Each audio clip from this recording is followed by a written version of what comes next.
Bandar narkoba di Oku Selatan ditangkap Polda Sumsel. Dari tangan pelaku, polisi berhasil mengamankan barang bukti 2,8 kg sabu, sama senjata api rakitan beserta 5 iko amunisinya.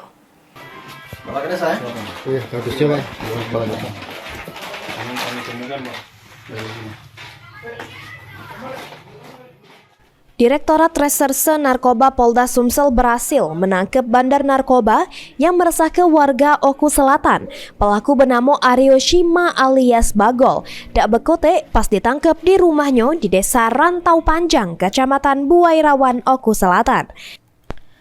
Dari tangan pelaku, polisi juga berhasil mengamankan barang bukti 2,8 kg sabu sama sebutir Inex yang disimpan di jero tas ransel hitam. Barang haram tersebut didapat dari wong asal Oku Timur. Dan tidak cuma itu, polisi juga menyita sepucuk senjata api rakitan beserta 5 iko amunisinya yang didapat pelaku dari pembeli yang ditukar segram sabu. Dari pemeriksaan polisi, ternyata residivis kasus narkoba sama pembunuhan yang baru metu dari penjara pada November 2024. Juru jajo ke sabu itu, pelaku jadi ke-11 uang pengedar untuk jadi kaki tangannya.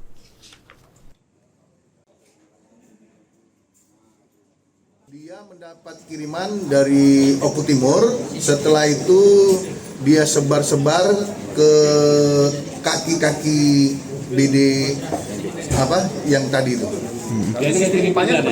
Residivis dan sudah 2 kali menjalani hukuman ya, kasus pembunuhan dan kasus narkoba.